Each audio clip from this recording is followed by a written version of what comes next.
Yes, Senator Whitehouse. Thank you very much. Let me start with a question about the Purdue Pharma case. I don't know if either of you guys were involved in that from DOJ, but more than a year ago, in August of 2018, Senator Hassan and I sent a letter to the Department of Justice asking about why the case against Purdue Pharma that was being proposed as a federal criminal indictment out of the Western District of Virginia, once it got to the political side of the Department of Justice, suddenly got turned into a misdemeanor prosecution for a fine that in the context of this litigation is not very significant, and that operated not against Purdue, but against a holding company so that Purdue could continue to do business with Medicaid and other federal programs. The fact that Mr. Giuliani was involved at the same time that he's involved with the Department of Justice on other matters adds an extra odor to the disappearance of this prosecution at the political level.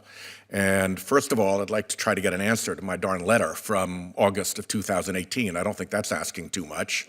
And second, I'd like to know what you know about why that prosecution was made to disappear and turn into a misdemeanor settlement.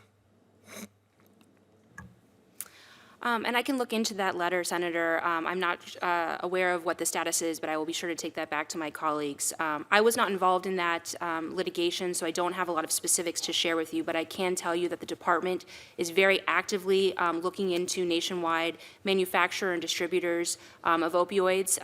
We recognize the role that many of those companies played, including the executives in those companies, and in contributing to the opioid crisis. And so you're in the multi-district litigation, right? You're at least a participant in it, if not a litigant. We have filed a friend of the court letter in that litigation. That's correct. And what assurance can we have that in your role as a friend of the court in the multi-district litigation, the Department of Justice will actually take a serious position in favor of the plaintiffs when the record so far is that you call in the right lawyer, you go to the political appointees at DOJ, and your case disappears into a misdemeanor against a holding company? So as a friend of the court, we're not a party to the multi-district litigation. We are simply there to help provide guidance to whether it's the court or the plaintiffs in that case.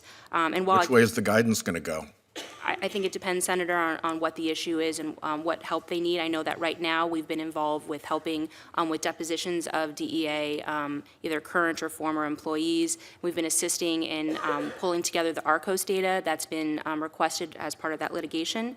And while supporting the discovery phase and the information gathering phase of the effort. That's correct, Senator.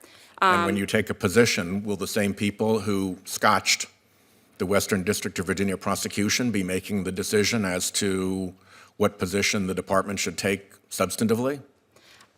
I'm not sure what position the department is going to take. I don't know what the issue is going to be, but I can tell you that, and I again reiterate, the department does have open investigations, which I obviously can't comment on, but is very actively looking into this space and trying to find, to hold people accountable for their involvement in creating this crisis. Well, I hope you do a better job than you did the last time.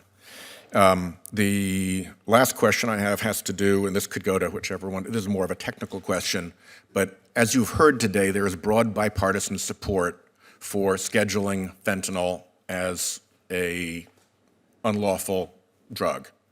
However, and all of you seem to agree with that, however, when we go to HHS, this administration says, no, we shouldn't do that because the chemistry in this question is very complicated. And if you ban fentanyl analogs, you will likely get into potentially banning drugs that could actually help with addiction or with, response to an overdose. So it seems to me that the most important thing that you all could do is get the administration aligned behind a program for how we schedule fentanyl without banging into the objections from HHS. Perhaps, Mr. Chester, you can lead with that because I think you're probably trying to coordinate this effort. Yes, Senator, and we have been. And we have been coordinating between HHS and its departments, NIDA, FDA, CDC, NIH. Do you have a result yet?